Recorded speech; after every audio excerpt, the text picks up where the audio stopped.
Welcome to the Four Brewers Podcast. My name is John Holzer, and as always, I am joined by Jason Harris and Greg Nagel.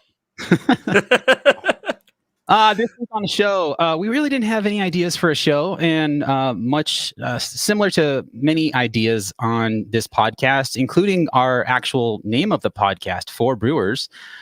Greg suggested we drink beers that start with the letter B. Greg also named the podcast, by the way. Like when I was trying to come up with, like, what do you guys think we should call the show? And Greg's like, Four Brewers Podcast.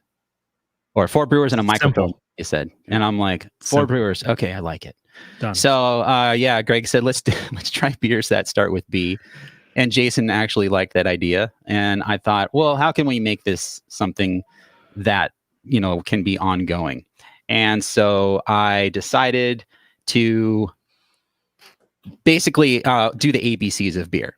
So this week on the show, we're going to do breweries, I guess, or beers. I think we all have breweries that start with the letters A, B, and C. Sometimes right? both. Yeah, but if we keep this theme up, then we're gonna have to go to beers because, like, let's find a brewery that starts with Q. It's like, oh, fuck me. Queer Brewing out of Europe, right? Like, they're one. We could just import their beers, right? That's one. Even finding a beer named with Q is going to be hard. But yeah, I thought of the B thing because there's so many breweries that start with the letter B that are amazing. Like just over in Orange County, there's like the brewery and, you know, what are some other ones? Perfect. I don't know. No, Chef's Kiss. There's no Belching Beaver. There's Bottle Logic. Bottle Logic. There's Beechwood. Beechwood. There you go. Yeah, there's a lot of B breweries. Bootleggers. I just love. There's so many breweries that start with B. The brewery. And I'm sure there's more. There's Brewery Taru. Anyway, so this week we're doing breweries that start with letters A, B, and C. And if we keep going in this pattern, you know, D, E, F, G, H, I, blah, blah, blah, I think we can get like 8 or 9 different shows out of the alphabet. Some would have to do 4 on one episode because, you know, the 26 doesn't divide evenly by 3. Sharkholm Brewing saying 26 beers. No, we're not doing 26 today. That'd be no. Fuck it. So that's what we're doing. It may sound lame to you, but to us, it sounds fun and exciting. And for this first show, I think I picked obvious breweries, but for future shows, I think I want to try new breweries, stuff that I haven't had on the show before. We're not trying to have the same beers on these shows. It's just giving us some kind of theme to work off of to, you know, construct some kind of a cohesive podcast. In line with the theme, you know, I generally have like my between beers beer on the show. So instead of my normal Keystone, I got in the ABC theme, Kurz Per. What is this? Kurz Per. Is that like a low 64 calorie thing, or it's like an organic Coors? Oh, organic barley, organic hops, and it's 92 calories, which is pretty close to what a Coors Light is. Did you buy a multi-pack of that or just one? Yeah, no, I bought 12, so I hope it's good. How much was a 12-pack? Like $12. Like It was about $1 a beer. Okay. More than regular Coors, but like in line with like your general like import pricing, I guess. Okay. Yeah. But yeah, so there's only one way to say it. Don't ever say Coors Pure. It's Coors Per. Coors Per. Give me one of them Coors Per. I also got me a sipper that's not part of my show beer. It's a Bitburger all the way from, I think, somewhere in Germany. I was going to get a Bitburger as well. I saw the same can sitting on the shelf, but I figured, that's we celebrate that beer quite a bit on the show. So I found 2 other B breweries that I get to choose from. You know what, guys? This Coors Per is pretty good. It's kind of like a Banquet, but a little bit less heavy. It's got more flavor than Coors Light for sure. It's really dry still, as like compared to even the other macro lagers, but it's got a little bit more malt profile than Coors Light. It's actually pretty fucking good. If you like Banquet, try sounds this. like something I would like, because I like Banquet, but I don't buy it a lot, because not that it's a heavy beer, but it's Banquet, and it's not like a summer sipper kind of beer like Bitburger is. So I could see that. I could see that being a nice in between, having more flavor than a Coors Light, or more heft than a Coors Light, but not quite as hefty as a. Yeah, more flavor than a Coors Light, but still pretty quaffable. Definitely still like a lawnmower beer. It's actually pretty good. And as Macemal said, they had to make this because the government's making everyone drink plant-based beer now. Yeah, exactly. No more meat-based beer. Since we're starting off with our one-off beers, this is one of my B beers. I got 2 B beers, and one will be coming up here when we get to the letter B. But my first one-off beer, this is from Bottle Logic. This is Retrograde Orbit, which is a hoppy lager. This is bigger than I thought. This is 6.1% alcohol by volume. It's like a malt liquor. I didn't research anything about this beer, so I can't tell you what hops are in it, but I'm sure we'll find out here soon. Wait, you started saying you were starting when we get to B, and then you just went to B. Well, I have another B beer. That's my point. So this was my extra beer. So. I thought, are we starting at A? We are going to start at A, but you opened a C beer. Greg opened a B beer, then I opened a B beer. So that's like my palate cleanse. My palate cleanse beer. Wow, that's what I got from mine too. So okay, sweet. 6% though. Fuck. Well, I've got my A beer here. I thought this would be a little lower. I didn't even look. I saw that it was a hoppy lager and thought, perfect. That's right what I'm in the mood for. And then it's 6%. So it's not bad for 6%. It's just, not what I expected. Yeah. For my A beer, I got an Agua Mala all the way from Mexico. It's a beer called Vieja. And I've never heard of this brewery. No, remember we had that Agua Mala beer that was part of the Beer Advocate Extreme EBF, right? Fest. Oh, okay. And it was like it was a beer made with was that them? I'm pretty sure it was Agua Mala. It doesn't sound familiar. It's in the show notes if anyone wants to look it up, but it doesn't sound familiar to me. Maybe I'm thinking of the Brazil one. Yeah, I think you may be mixing them up with the Brazilian guys. Yeah, I sure as fuck did. Anyways, it's a craft beer from Mexico. Japa Cervejeria. That's what it was. Yeah. Well, my A beer is from an old friend of the show brewery, but we haven't had in a while. It's a Alpine Beer Co.'s OG Lemon Haze, which I'm pretty sure is a weed reference, but it is looks like a lemon heads box. It smells like lemon heads.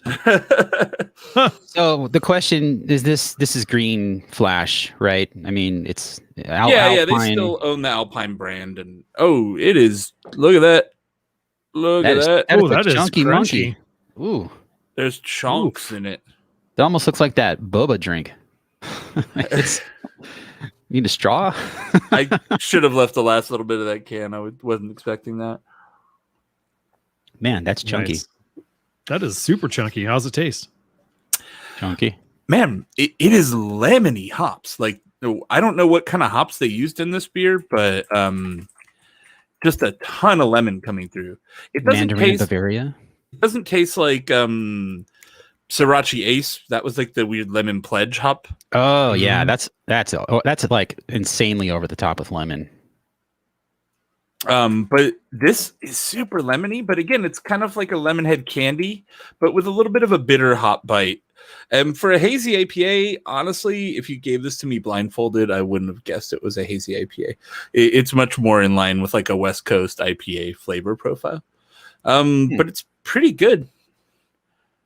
And the chunks are kind of, I'm not noticing them too much. Oh, apparently it's Motueka, Strata, and Citra. There you go. Motueka, huh? But they, Sounds like yeah, tweaking them. It really is just lemony as hell. I've had those cups combined in different combos before, and I never got this much lemon out of it. So good on them for Maybe they added lemon hitting a to goal. it. Is that They what the don't chunky chunks are? No, that looks like yeast. There's to me. actual chunks of lemon heads candy. No, in it's yeast. Yeah. we put one lemon head in each can. That'd be pretty rad. Oh, McElhaney. Well, my first beer, my A beer is from Anchor Brewing Company. This is California Lager, and this is the newly Lager.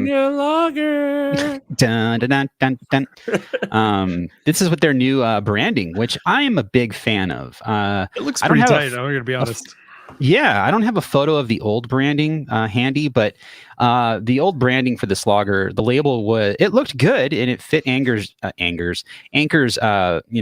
aesthetic. It said it was like outlined in red and it had a big bear in the middle, and on the sides it said California Lager with a big anchor underneath the bear.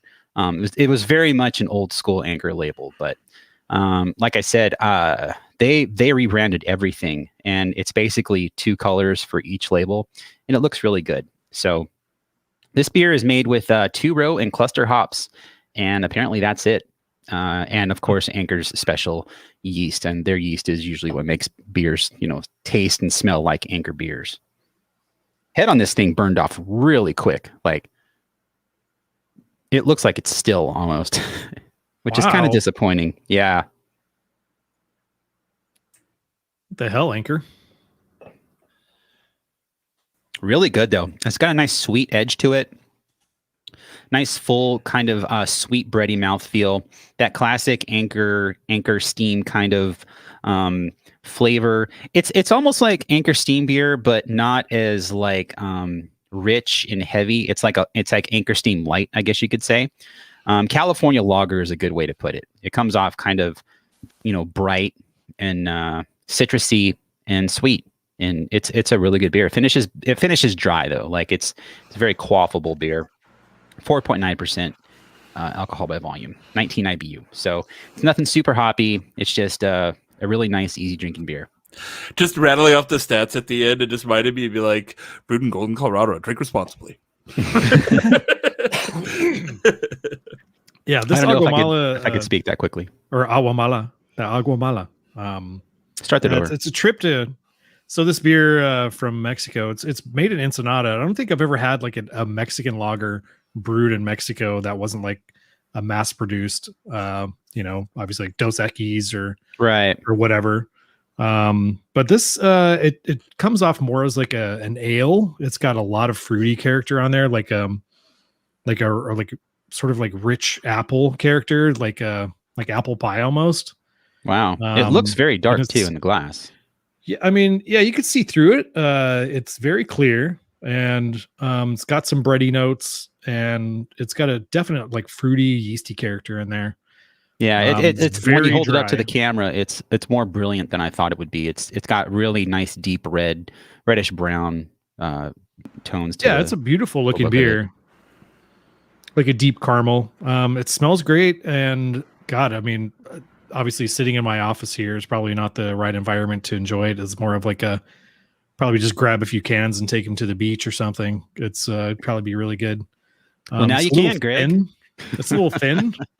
Okay. I know. But otherwise, it's well done. Cool. Did you guys hear the CDC says that cats can have a little salami as a treat? Really? A little. I'm not slow. sure. I trust their guidance, little but bit. I'm gonna still not give my cat a little bit of salami for the time being. As a treat. As a treat. That was one of my favorite Bernie memes from back in the day. I believe that cats can have a little salami as a treat. I don't know why that just like. Oh my god!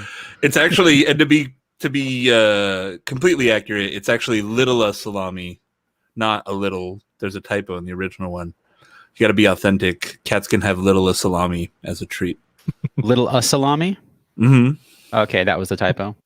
Mm-hmm. Nice. Chat's like, I have no fucking idea what they're on about. Oh dear God. Man, Okay. I kind of worked through that IPA and it lingers bitter on the palate. It is not really.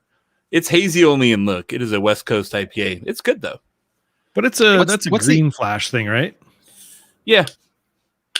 I think Green Flash's Alpine stuff has gotten pretty good in general. But, yeah, it's been a very, very slow rising trajectory for them getting near what Alpine was, but they're pretty close, I think. They haven't given up on it on the recipes. The problem I have is that it's always 6 months or more old everywhere I go. So, I mean, I think McElhaney it's just McElhaney Brewing now. That's actually a thing now. I don't know if they've brewed anything yet, but yeah, they bought out the old original Alpine location, and they're gonna start brewing beer out of there again. Seems like they're doing some collabs. It just seems like that took forever. Like, how long ago was the buyout of Alpine? Five years ago? 4 or 5 years at least.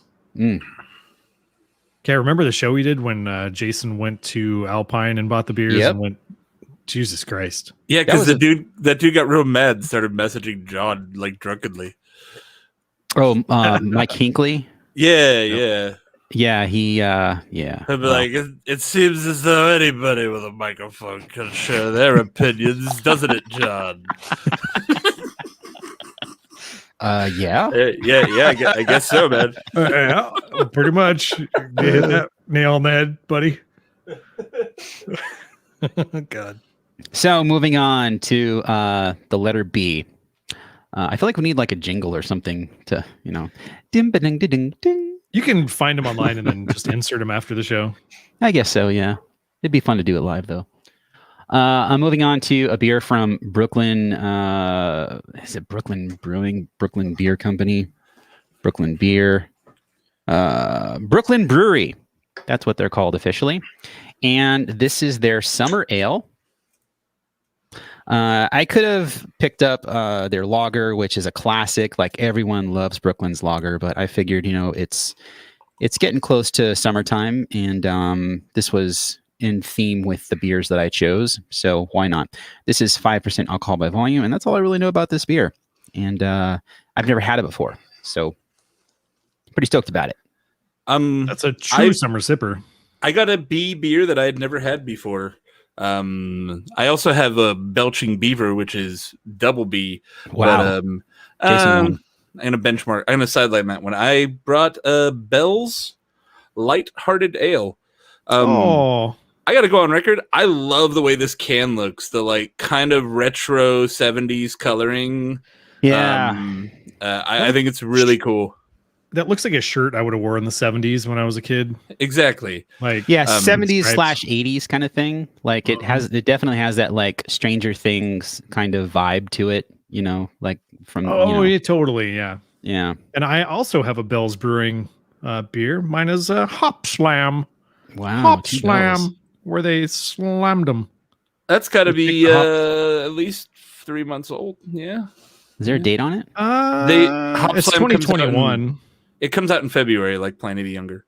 Okay. It was the last one on the shelf, but it's a double IPA. 3 months is still okay. I mean, for a double IPA, I think. So this Bell's beer is, or the Lighthearted is Centennial and Galaxy hops and only 110 calories. Really? 3.7% ABV. That's pretty awesome. I don't think I've had that yet. I haven't. This is the first time I've seen it. I heard about it a while ago, but it's the first I saw it on the shelf. Yeah, that sounds right up my alley, especially like the lower calories and alcohol. when you're in Michigan, Bell's is everywhere, obviously, but you can buy them in like 15 packs. Founders and Bell's. Yeah. Yeah, Founders does the same thing with their Aldi IPA. So I wish I would like to say better about it, but just imagine a watered down Two Hearted, and that's what it is. Okay. It's not bad. Two Hearted's a great beer. Just imagine it more watery. There's not really much aroma on it. These aren't super old either. I checked everything for Total Whining, and this was packaged. Oh wait, no, this one is super old. Never mind. Maybe that's why. Bummer. Because it's from October. Oh, that's old. Yeah, I would not have thought that. Yeah, shit, I checked dates on everything else. 6 months, man. How'd you miss that, man? Fuck, I don't know, man. You're fired. Well, I'd take it back to the store and be like, I just bought this yesterday. I got a new watch face for my Apple Watch. That I just bought one, so I can't take it back. It's already out. I got a new third-party watch face for my Apple Watch that it actually shows the day of the year. Like it shows that today is the 135th day of the Julian year. Date. Yeah. So when I like pick up some Lagunitas bottles, I can reference my watch and do some math, and I know how old that beer is. This is I'm pretty stoked about it. 5 days old. You'll be happy to know, John, I was kind of eyeballing one of the M1 MacBook Airs at Costco the other day. I was like, you were. It's looking pretty nice. It's a nice screen. Second gen, bro. Second gen. I would wait for the next one's going to blow the fucking doors off. It's going to be a redesigned chassis as well. I think they put the M1 inside of the old casing to throw off people that were looking for clues to what the new laptops would look like. And now that the M1 is announced, the next ones are going to be, they're going to look awesome. Probably have more ports too. I would suspect. So there's no world where Apple's going to add more ports in the next generation. We'll see. There's rumors out there. It's going to have 0 ports. It won't even have a charger plug. Johnny Ive is no longer at Apple, and things have already started to change at Apple. So don't say that yet. They're gonna figure out a way to make the screen aluminum. You don't need a screen. It is just going to be 2 slabs of metal that go together. The keyboard is completely all one piece. It's gonna be like Cyberpunk, where you press a button and then like your mirror turns into a mirror that looks metal at first. Yeah, it gets like I see what you're saying. Yeah. Dude, I don't know when is the last time you guys had a hop slam, but it's been at least 5 years. This was like a huge get back in the day. Remember, it was like, holy shit, you got a hop slam. So is it more like a hop dam? I had one last year, and I remember it being real boozy and real sweet. If let me paint a quick picture for you. If a cat were to get extremely drunk and eat some salami, and then pee on a pine as a treat, and then pee on a pine tree, that is hop slam in a nutshell. It is extremely boozy. It's very piney and very cat pee, all as like a Venn diagram of the 3 stuck together. What's the salami aspect of it? Like, it's got like a saint on it. The cat has had a good. The cat is drunk and it's had some salami, like GABF with you, and you had some ham. Like the cat has had. So you're saying the cat piss is extra potent, basically? Like it is so piney. It's like chewing on a pine needle that a cat peed on a little bit. And just alcohol for days. I mean, and I remember beer descriptors. I'm okay with that. Obviously, I don't want to eat a pine needle that was pissed on by a cat, but when it comes to beer, I kind of want to try it. I remember it too being very like thick and like sticky on your palate, like it just coats your tongue. It's a big beer. Now, I visited Bell's when I was out in Michigan a couple years ago, and visited their new brewery. It's beautiful. If you ever get the chance to go, they have like a brew pub about a mile away from their huge. It's like, you know how a big regional brewery is. It's like Stone, if you can imagine that size. But it's a rad spot, and I mean they're making some good beers. I'm sure this would have been better fresh, probably a more cohesive beer. You know, it's not a beer I would age. And this in a few months. It was a get, like was said earlier back in the day. But nowadays, I don't care. Like, I'm not going to buy it. It's one of the kind of representatives of a bygone era of IPA. Totally. Remember when they were like, yeah, you need more alcohol to balance off the hops. Like that was that, and that is like the pinnacle of that attitude. Where like we added a lot of hops, so we needed to have a lot of alcohol to balance the hops. Yeah, and yeah, it was that old school like 90-minute IPA. Like there was a time when they were like that was voted the best beer in the fucking world or some shit. It was fucking damn good back then, right? Like 2006 or whatever, yeah. I mean, when you put 90-minute in beers like that, like 90-minute in what you're drinking, Greg, put them in context for what they are. They're still good beers, but beer has evolved to a point where there's better beers, you know? And so when you put those styles up against modern styles of those same, or modern interpretations of that same style, they don't hold up quite as well. Doesn't mean they're bad. It's just things change, you know, palates change. We had what, a 12% hazy triple IPA, and that had zero burn. You couldn't tell. This feels like I'm sipping whiskey. Like it's so warming on my palate. Oh, that's so I don't much want booze that on there. No, it's not. I'm okay with a little bit, but that's like when I'm exhaling, I'm just like I could light it on fire. You say you're waiting to exhale. I think that was that Term of Art from Radiant, the triple IPA we had? No, it was 3 something and 3. Oh. 3 something. 3 windows. Three's Company 2. It had the number 3 in it. Oh. This episode is brought to you by the letter B and the number 3. B3, beer, and more beer. You know, on that note, I got these Sesame Street socks, and they kind of rule. They're from like Bombas, and they're like just kind of like reminiscent, but it's like this like abstract version of like it's like a blue sock, and then there's just kind of like a white stripe and like a little cookie, and you're like, oh, it's a Cookie Monster sock. It's great. Got to have a little bit of fun in your feet. Bombas. If you ever need to poop in a sock, Bombas would be my choice. Bombas socks.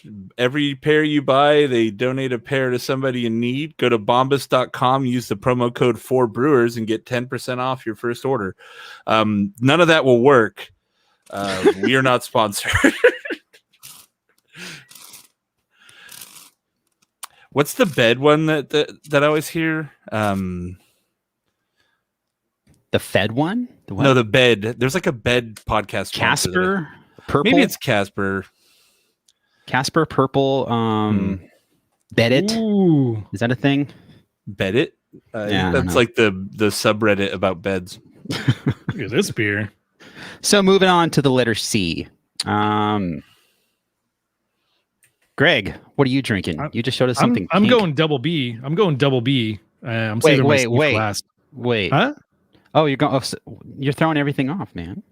Oh, okay. I can go to my C beer. I got another wild card after this, so you can throw from it Cellar Maker. Okay, let me start that over because Okay. Jason has a wild card too, so we'll do that. Okay, cool. So moving on to the letter C, Greg, what are you drinking? I got me a Cellar Maker Daphne. It's a hoppy blonde. I've never had a hoppy blonde before, but I would assume if any brewery in America could crush that style, it would be Cellar Maker, right? Looks like on the can it says 5% alcohol by volume. That sounds like it's also right up my alley. A 5er. I've got a beer that is very familiar to me, but we've actually only had this brewery on the show maybe twice. And that is Coronado Brewing Company Weekend Vibes IPA. This is actually a fridge mainstay for me, but we've never done it on the show. So yeah, we should. It's an excellent beer. That's fantastic. I mean, we're doing it right now. Do a whole Coronado show, actually. Yeah, that's a good idea. Yeah. So I think that's a brewery like Carl Strauss that's kind of turned around their old school vibes into what's happening in San Diego.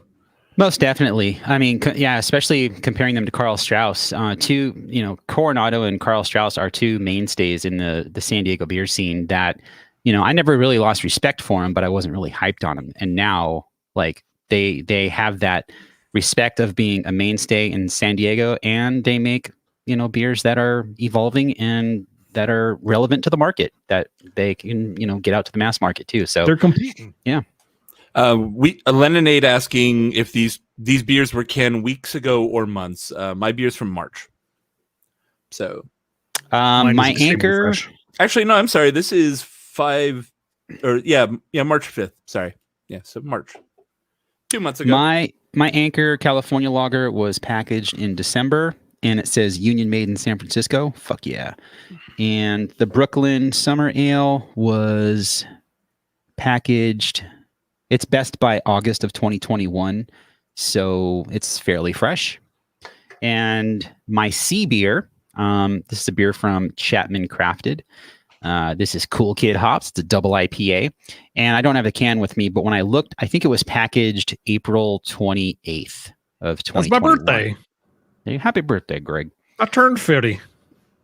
So mine are, the Anchor beer being from December. Does it have to be fresh? No, it's fresh enough. The Summer Ale, same thing, but it's probably fairly fresh. August. I'd say if it's best by August, that means we're at February for packaging, probably. So yeah, and then of course the Chapman being about a month old. That's perfect. I can't read mine because it looks like it smeared when it the when ink they was tried wet. to stamp it, but Yeah. it smells like fresh freaking hops, so I would assume it's extremely fresh. So Coronado's real cagey about what hops are in this beer. Oh, no, they're not. They're right here on the top of the can. Mosaics.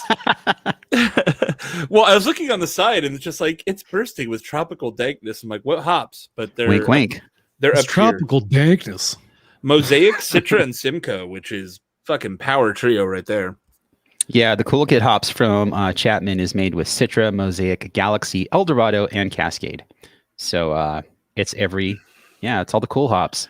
And this bad boy won bronze at the 2019 GABF under American Style IPA, which is a real competitive category. Nice. I think GABF's supposed to be back in 2022. Any interest in going, Jason? That's fucking a year from now. I'll be dead by then. Don't say that.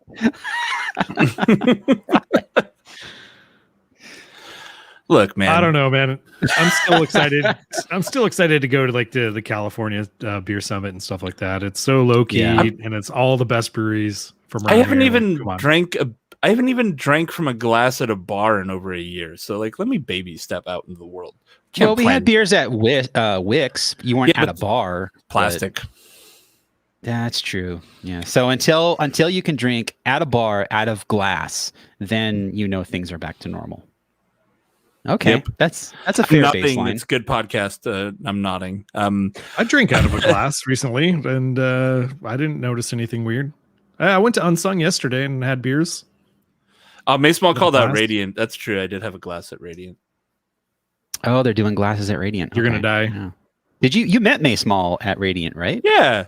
I happened to run into him. How was that? We said hello. It was nice. Oh, okay. It's real weird. He's an asshole. Like, I don't know. I don't know. What'd you guys talk about? Did you? I don't Just know. kind of basic intro stuff. It was, Okay. He's like, the weather Quick here in hello. Anaheim is great. That's right. We talked about our crypto investments. No. Nice. Let's go toilet paper Nagel's house. He lives right down the street. Okay. I also ran into friends of the show and us, Sean and Jessica at Radiant. It's great. I miss them. God, I haven't God, seen I them haven't- forever. That's my favorite Seriously. part about being out at beer stuff is I tend to run Seeing into friends, people I know. Totally. Yeah. Yeah. That I haven't seen in over a year now. Speaking of crypto, my Dogecoin is Oh down. God, I fucked Here up. we go. I saw a meme on Reddit where it's a dude underwater and only his nose is sticking out, and he's like, "My Doge is down 10% this week," and then underwater, it's like, "But it's up 900%." That's me. Yeah. So, and I found out friend of the show, Joe Senegali, is also an investor in Dogecoin. So, yep, to the moon, man. Mariana's Trench. Nice. That's to the trench. Dogecoin Whatever. to the Mariana's Trench. Whatever. I want the value to go down to zero. Did you listen to the Daily this week? It's burning up the environment for fucking tech bros to make fake bets. Yeah. Well, the Doge father was on the Daily this week, which sounds weird to say. Doge father. Do you mean Elon Musk? No. The dude saved up. He moved out here from Minnesota and to be like a producer with musicians and stuff. And his dream was to buy a house so he and his buddies could live together and make music. He got to California and realized houses are really expensive. And so he got jobs and did things here and there. And he's like, I'm going to save up enough money to get a down payment. So he did that. He was going to buy a house in Pasadena for like $300,000. There's no house in Pasadena for $300,000. No, he found one, but they wanted cash, and he only had like $60,000 for a down payment on a mortgage. Fucking trap house. It was in the middle of nowhere. No. He said it wasn't nice, but it was something in California. So he couldn't get it. So he's like, well, I guess I'll just keep saving my money. So the dude saved up $250,000 just from doing odd jobs, and he got a job at a couple like creative places where they paid him like up to $75,000 a year. So he it's not like he was poor and doing bad and begging for money, but he saved up like $250,000. He saw what happened with the GameStop stock, and he thought, man, if I could have got in early on that, I'd be rich. And lurking on the Reddit forums like I did with Dogecoin, he saw Doge was something that had potential to skyrocket. So he dumped $250,000 into Dogecoin at 4 cents a coin. He got 5.5 million coins, and now it's worth around $2.5 million. So, and he's still holding. I mean, and the moral of the story is he's going to lose it all before he actually gets that fucking anything out of it. We'll see. The trick is you can't actually like convert this internet points into money because that makes you lame. You just have to post screenshots for upvotes on Reddit rather than actually getting money and enriching your life. You get upvotes. And that's the trick with crypto. Right. Because if you tell anybody to sell, the whole pyramid falls apart. Right. Nobody can sell because you need to keep getting lower layers to put your investment up. Exactly. So if anyone starts selling, the whole pyramid collapses. Right. You got to build that bottom layer of the pyramid. That's how good investments work. That's why everyone's always like, this is such a good investment. Everyone needs to invest in it. No. I'm not saying it's good investment. I'm just doing it for the meme. That's all. Oh, yeah. I mean, it's a pyramid scheme. I'm going to get Herbalife for the meme. Go for it. Dudes. Anyway. So Daphne, you guys, it's no surprise that Cellar Maker can make a good beer. This is probably my favorite beer I've had this year. What? Really? Dude, a hoppy blonde. I mean, blondes typically have this like rich malty character that sort of is like this huge malty base. But this is kind of on the lighter side. It's not a Pilsner. It's more like, I would say like 2-row. It's not like bready more malts. of a blonde. Like, I mean, it's very blonde, but the hops are very like herbal lemon, like a chamomile lemon tea sort of vibe to them. It's really refreshing and just super. I'm trying to even pick out what the hops are. It's sort of like tropical meets like a Meyer lemon. It's really good, really refreshing.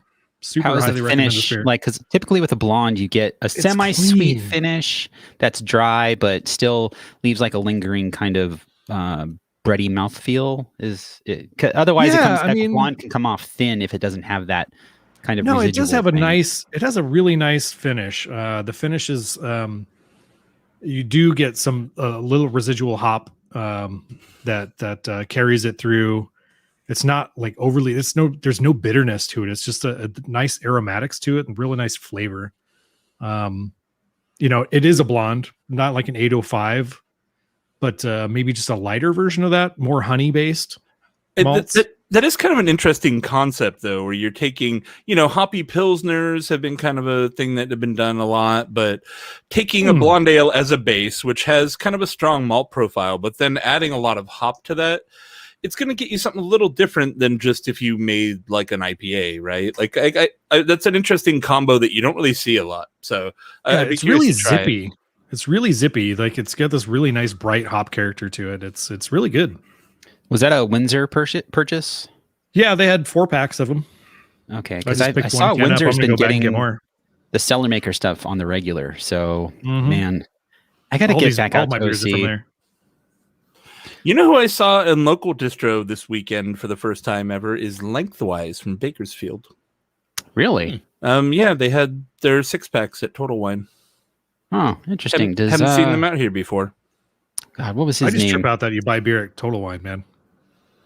Listen, Well, it's close to his house, you know. I gotta Why not? find alphabet beers. Like I can go to Red Carpet, but they have a very curated selection of narrow beer, and I gotta find a beer that starts with C. So I go to the place that has 1 million beers. Yeah, there you go. That's why I go to Gerard's, because the closest big box beer store to me is Bevmo, and they don't do singles, so I'd have to buy like multi-packs of everything. So Yeah, Totes also does singles where none of my other stores do. They're all pretty small. Like Labo and Red Carpet, El Cerrito, they're all very small liquor stores. So my beer from Chapman, this is just a straight up classic West Coast double IPA. It's very, very big. You can taste the alcohol coming through. Got a nice deep West Coast hop bite on the bitterness.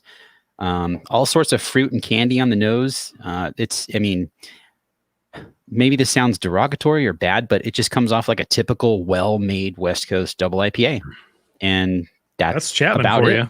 I mean, I think anything you get from Chapman is going to be great. They don't really do anything wrong. I will say They have a different house character that is just well-made beers. Like they're not going too far out of the bubble, like to show a lot of character. But yeah, Dave Hall makes some crazy beers there. I had a 4-pack of that about a month ago, and I felt like I would have liked a little bit of a brighter hop character, considering the hops that were in it. Like they were a little muted when I had it. Yeah, I would agree with you on that. I think the bitterness stands out more on the flavor than the actual hop character. And it's a bit on the, I wouldn't say boozy, but you can taste that it's a double IPA. I feel like the hops, is considering what's in the beer, weren't utilized as well as they could have been. And it just comes off like a classic. That's why I said classic West Coast double IPA. It's a good beer, but I feel like the bones were there to make it a great beer. Yeah. That being said, Weekend Vibes is just a super solid.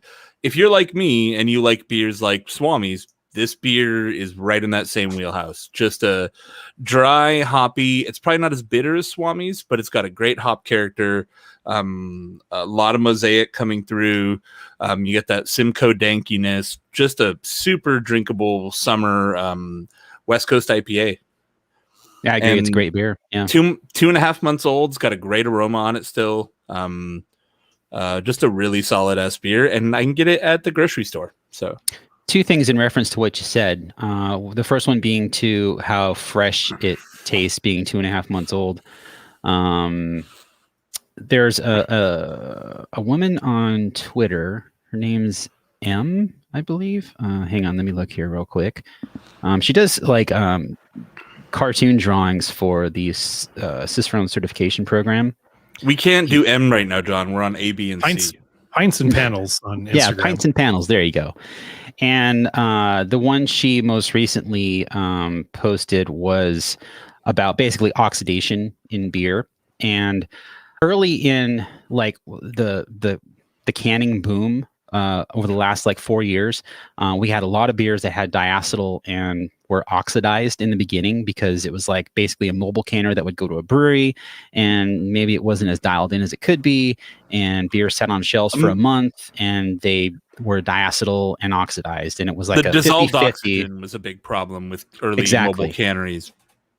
And I think since then, it's a safe bet to buy anything in cans. Like the craft beer industry has really dialed in canning. And I think a lot of that's because breweries have bought their own canning lines in-house. And so they can perfect it where it's like they're not having someone roll something into a brewery for a day. And it's also the standard now and not just a novelty, right? Right. Where like these breweries were like, well, I guess people like cans, huh? We'll do a line of cans, I guess. And then, like, I mean, here's a good example. El Segundo, right? Like, they were all bombers pretty much exclusively. And then they're like, well, we got to do some cans for this Stone Cold beer because he needs cans for WrestleMania. And they're like, turns out people like cans, and now all their shit's in cans. Yep. And so I think I'm stoked that I can walk confidently into a bottle shop or what I call them a bottle shop, but it's mostly cans now, and get a 6-pack of cans that probably aren't going to be oxidized or have diacetyl on them. Just because they're packaged correctly. And the second part, you brought up Swamis. I tweeted a while back that comparing Swamis to Pliny, especially for how much we pay for it as a consumer at like a liquor store, you can get like a 6-pack of Swamis. I think, Greg, you said you saw it for like $9 recently for a 6-pack. Aldi. Like $9 for 6 pints. 4 16-ounce cans. That's unreal. For 6. Yeah. 6 16-ounce.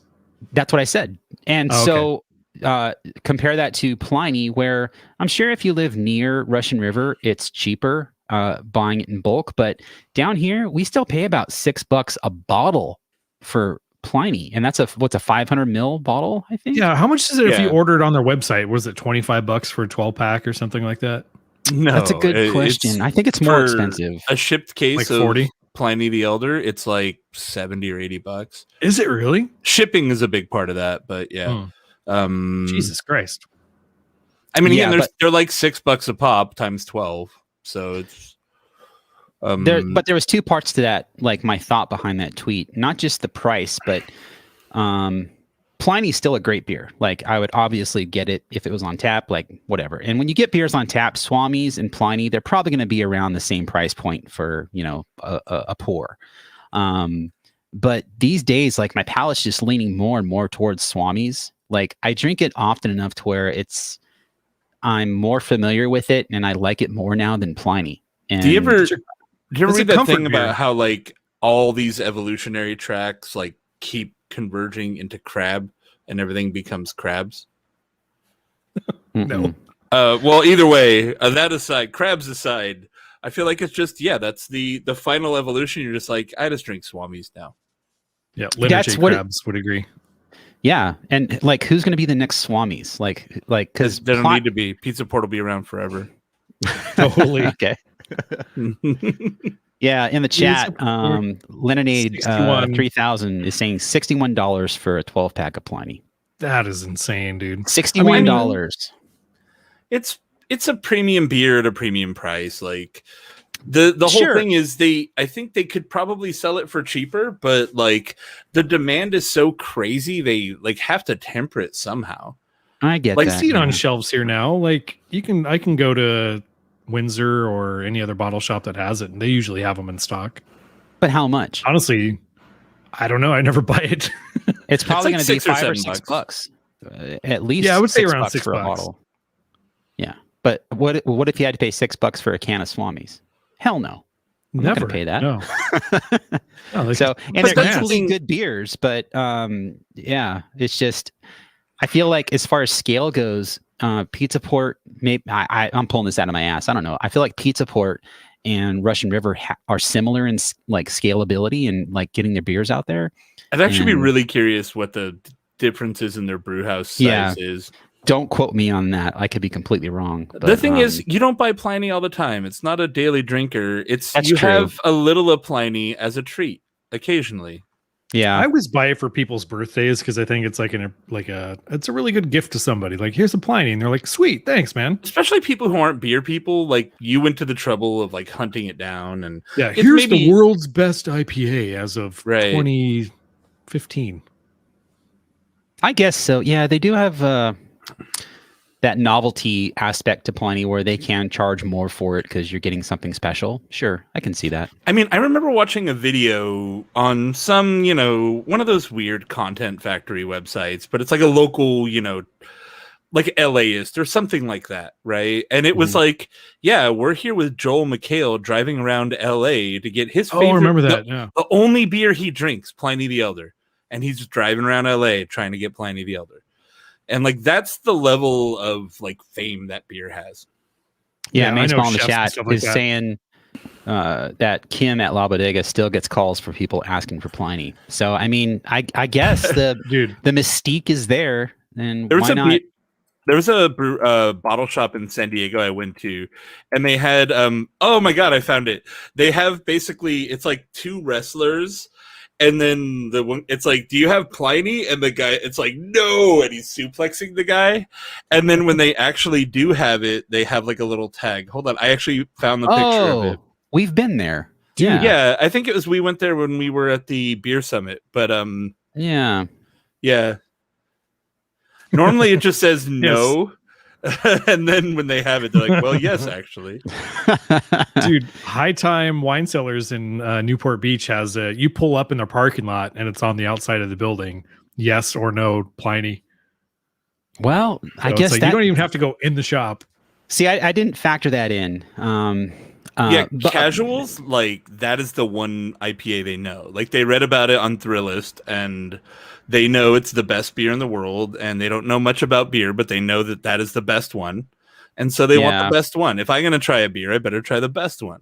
But part of my tweet was also with my palate changing, and I think I prefer Swami's over Pliny at this point. So if I go to a place and they're both on draft, even if they're the same price, I'm going to get a Swami's now. Just because I it's a prefer double IPA versus a single, but if it was like Happy Hops compared to Swami's, I don't know. I'd probably pick Happy Hops.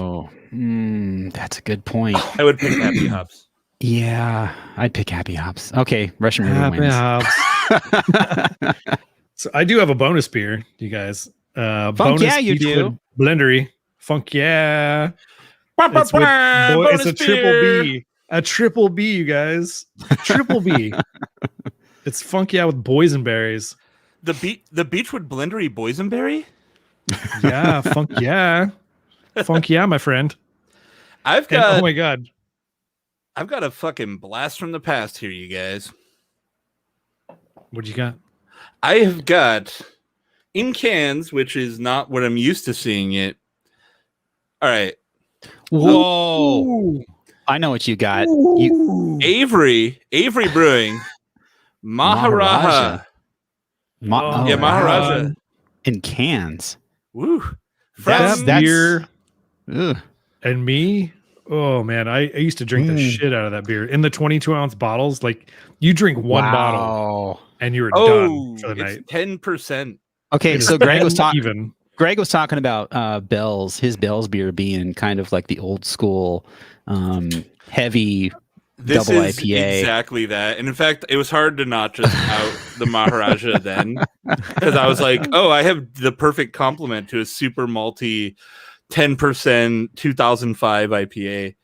This is brewed with Rocky Mountain water, malted barley, Columbus, Chinook, Centennial, Simcoe, Idaho 7, and Vic Secret.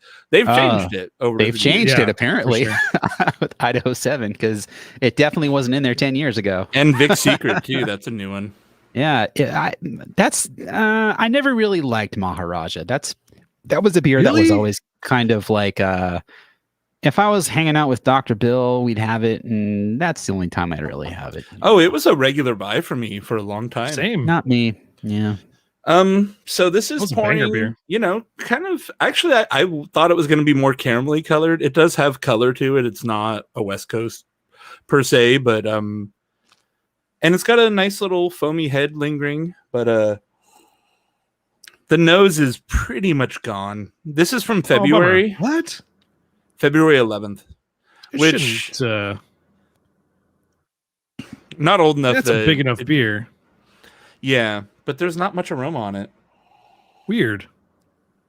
I'm going to write them a strongly worded letter. Yeah, that sounds odd for it only being 3 months old and having no aroma. You know what? It's got a decent flavor to it though, and I'm wondering actually if it's just kind of that era where they didn't really do a lot of aroma hopping because they made the beers to sit on the shelf for 6 months, right? So like Maharaja sort of turns into a barley wine. It's got enough malty backbone. It is super danky. The hop character on this is just like really earthy, dank hops. Like if you like your hops dank, this beer is it. And a good bit of bitterness. I feel like they prominently featured the IBUs in this back in the day, and they don't now, but it's got a lot of them. But I remember that all beer of them. being very boozy and heavy. Is it still like that? Like, I don't know if you can remember past Maharaja on your palate, but so I have 20 check-ins to Maharaja. When was the last one? 2016 was the last one. Damn. 5 years ago. So it was a regular drink for me, but then again, yeah, like 5 years ago, it kind of stopped seeing it. Yeah, I couldn't tell you the last time I bought an Avery beer was probably 2016. Yeah, they only really seem to turn up in like big box stores these days around here.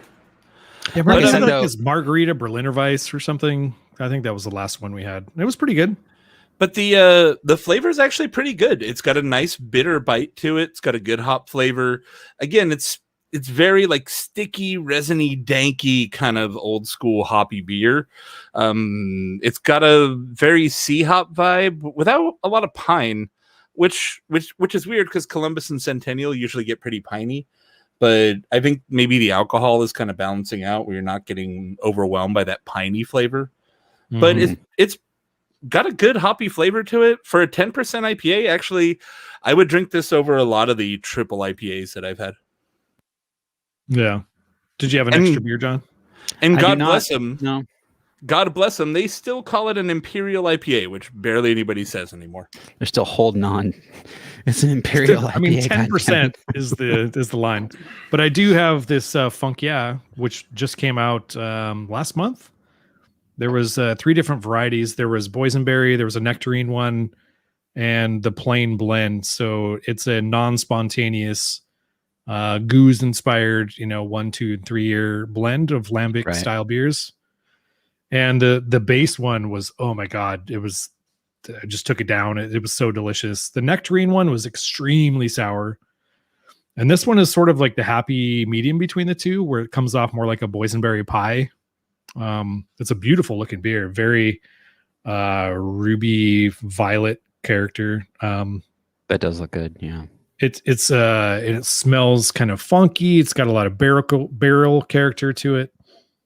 Lots of good carbonation, but just that like bready boysenberry cobbler-esque. Like I want to put ice cream in this beer because it's like that vibe. It's really fucking good.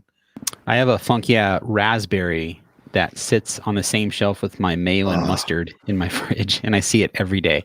So every day I look at that beer and I think of Beechwood Blendery. Yeah. It is So so overall- freaking good.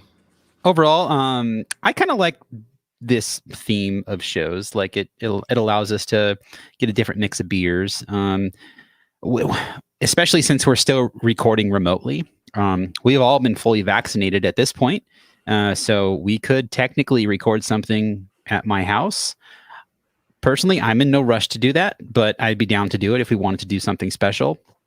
But yeah, the next time we do this, I think what I said in our chat was we're going to do A, B, C, D, E, F, G, H, I, and just keep going. And if something comes up in between those shows, then we'll do that and then go back to this. It gives us something to fall back on for shows. And I'm looking forward to buying wacky stuff. Like I said, my goal is to, from after this show, get stuff that I've never had before and discover new beer based on the alphabet, which sounds very odd. So, Or revisit and discover new beer or revisit an old friend. that's a good point. Yeah, I mean, like Avery and Bell's. Come on, man! Like, I wouldn't have bought this if it wasn't for the show theme. I'm like, oh, fuck Yeah. Bell's, Hop Slam. All right, done. Hop Slam. Hopper Slam. So quick, name a D brewery. Dale's. No, that's a beer. Deschutes. Ah, Docent. Docent. Name one, Jason. Okay.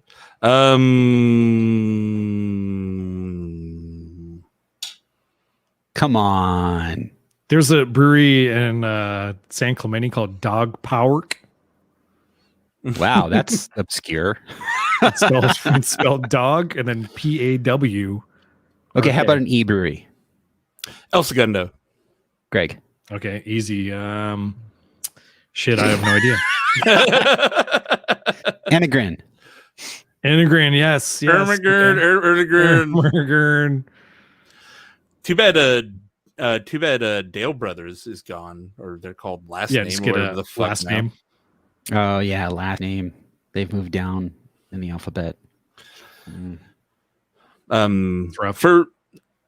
For C, honorable mention, I almost got a Claremont Craft Ales, but I didn't. Went with Coronado. Oh, chat's coming in with Escape Electric. Yeah, I don't know if Escape is good. Donkey Punch. No. Donkey Punch. Ouch. I mean, technically that's they're a good right. brewery name. But, no Donkey Punch, please. Let's see. D. Greg said Docent.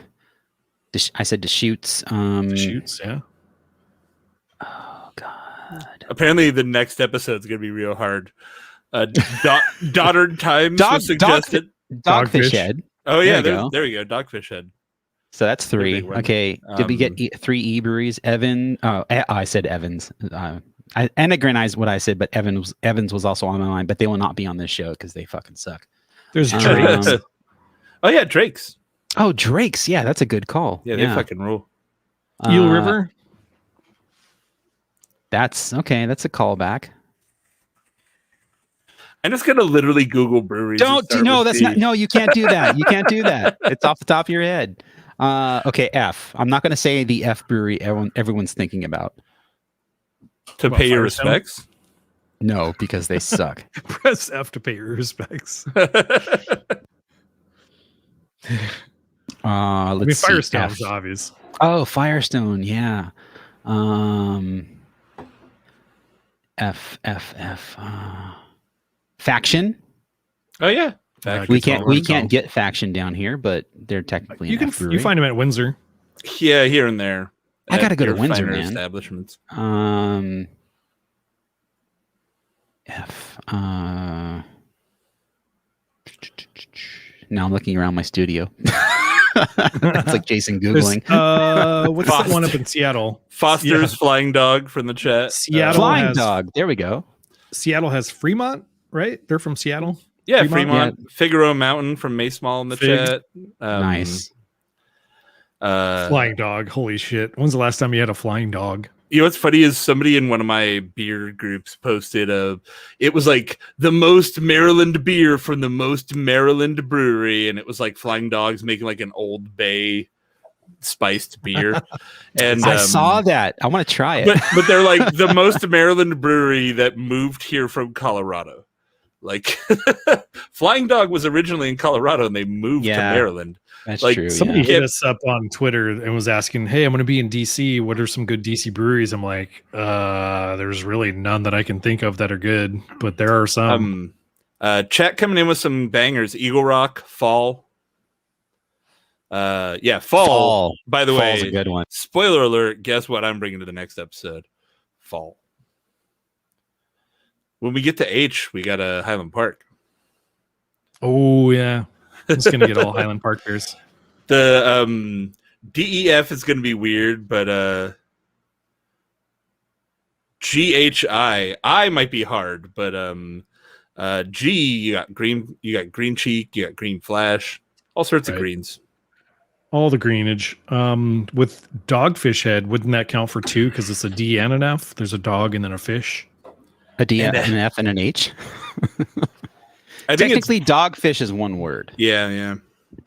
Like it's an actual fish. So, half dog, alligator, half man. Highly recommend.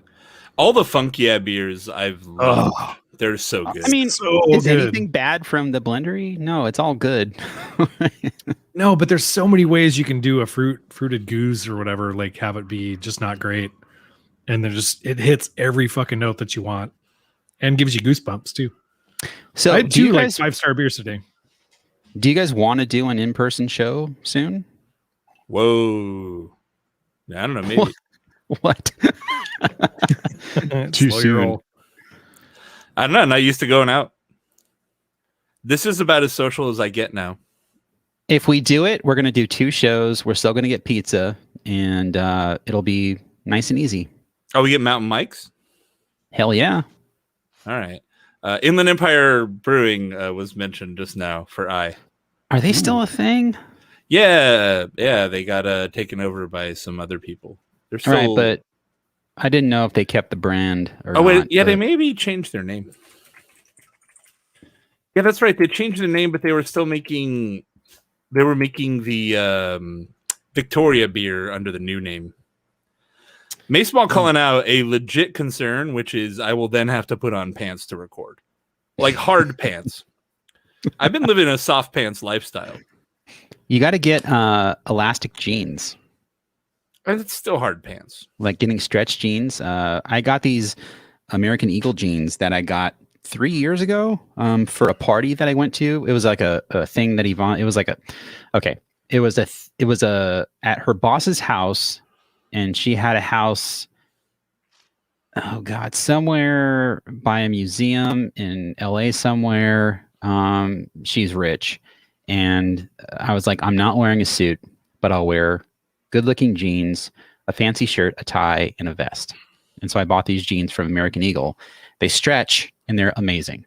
It sounds like an old dude talking about jeans. I only buy stretch pants.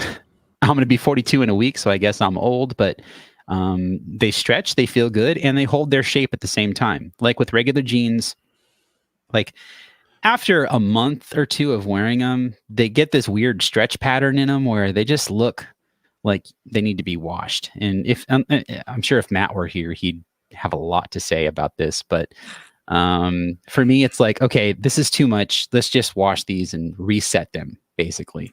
And with these stretch jeans, they do that to a certain point, but they go back to holding their original shape, and they're comfortable, and you can squat in them, and yeah, they're comfy. I recommend them. So John recommends jeggings for everybody. No. I'm gonna get some jeggings and wear those to the next 4B recording. Also, we have spammers in our Twitch right now, but only like 2 of them, so fuck them. Yeah, want to be famous? Oh God. We can buy followers and viewers. All right. Did the show just end and we forgot? Oh, you can stop recording, yeah. Okay. John will fix it in post. But do you guys want to get together? Let's see. It's today, 5:15. I don't have June. Yeah. Well, the beginning of June is out for me because anniversary, and then I don't know my work schedule as well, but I can ask for days off. July might get sketched because I'm actually flying out of town and shit to go visit some friends. But otherwise, yeah, we're good. I can do whenever. I don't do shit. Maybe I enjoy doing June. this from home more than anything. I had to be honest, like me working from home and doing the show like this has been amazing. But I'm all for doing like a special, go maybe once a month, do a couple shows or something, and then fill in the gaps with these. No, I'm totally fine with that too. Yeah. I think so. I don't mind this format. I think it works pretty well. And if we do a hybrid, we could kind of like blend it where we'll be like, hey, when we meet up, I brought these beers so we can do for our next home shows. Take them with you. And then now we've got the beers, Save on shipping. Yeah, exactly. So let's just loosely plan for like June 12th, maybe? Depending on when I'm on call. Let's see. Yeah, Let me make sure that works with my chimney sweep. But, yeah, I'm going to Yosemite the 3rd week of June. Okay. So I'm on the 7th and the 15th. So did I talk about you guys? I hired a chimney sweep and he had like a top hat and everything. And then every time I would get texted like, hey, confirming your appointment tomorrow, they'd be like, I'm like, yeah, I'll be here. And then they'd send me like top hat emojis. They're really like good branding. owning the top hat thing, like Yeah. the old school vibe. But it's like the only piece of good news I'm ever going to get as a homeowner about my house. Like normally you're just like, oh, it turns out that's more fucked up than I thought. Like that's generally what happens with everything. I found out my fireplace has had a functional gas hookup this whole time and just haven't been using it. Oh, nice. So I bought like gas fireplace is rad. I bought gas logs and whatever, and the dude's going to come back and install a heat shield and like paint the inside of the fireplace and add a cap on my chimney and shit. And then I'll be all set up for fire. I have a gas fireplace as well, but we never have used it. So, yeah. What if it's cold? We use it. It makes no. a big We difference. use we've just burned logs and stuff. Oh, So, okay. Yeah. Yeah, I spent about it was a couple like $300 for like nice looking like ceramic fireplace logs. Yeah, and you then gotta that get the also logs that includes the look whole- okay and the rocks and stuff, and yeah, it's an investment, like a big one-time investment for your fireplace. All in, it's going to be like $1,000, and then I'll have my fireplace sorted out for the next decade or two. You just need a bear rug. Cool. Yeah, exactly. Then I can put a bear rug in front of it. In a whiskey sipping chair next to the fireplace.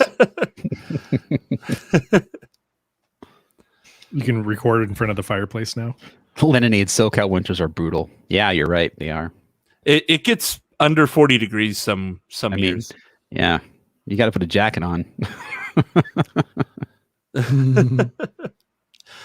I don't know where I'm going to burn wrapping paper on Christmas anymore, but I can't do that with a gas fireplace. But I don't even have a jacket anymore, you guys. Just hoodies. I just have hoodies. Yeah. I have one windbreaker. I have an extra thick hoodie that my company gave me, and that's my like jacket. It's like insulated, but other than that, I have all like hoodies from breweries and stuff. Yeah. I was traveling to Boston a few years back, and I got like super paranoid, and I bought all this shit, and I bought like layers and all this stuff, and I seriously just wore like a windbreaker, and like the only thing I wore that I wouldn't normally need was just like a hat or like a beanie, because like the cold wind would really like fuck up my ears and nose, so I would just like put a beanie on, covered my ears, and I was like, okay, I'm good. Unless you're going to like Minnesota. What was it called when it got really cold there? The oh gosh, it's like the opposite of El Nino. El Nino lake effect. No, it's a whole thing where it got super fucking cold, like -40. Polar vortex. There you go, the polar vortex. Unless you're going into that kind of thing, you don't need any kind of like deep, like down. Like, I would never want. Oh God, -40. I can't imagine having to live in that weather. That's got to be brutal, man. The worst part about being in the Northeast was like you'd be outside and it would be like, like 30, 40 degrees. It's cold. But then you go inside and it was like 85 degrees inside every fucking building. So you had to like, you would wear a jacket to go from like your car to somewhere, and then you'd get inside and you'd have to take off like 4 layers because it is hot as fuck in there. They have the heater like cranked all the way up, and I'm like, couldn't you just keep it kind of a little cooler in here? That way I can maybe keep my sweater on or something. Mm-hmm. Yeah. Yeah, Mace-Ball, -37 at 1:30 p.m. Wow. Fuck in that. North Dakota. I've been in North Dakota before. The coldest I've been in is maybe like 10 degrees. Like, that's it. Really? Yeah. And I'm a Boy Scout. Dang. I was a Boy Scout. Not currently. You're an Eagle Scout. I am an Eagle Scout, yeah. Aren't you always like you're like lifed in? You can't like not be.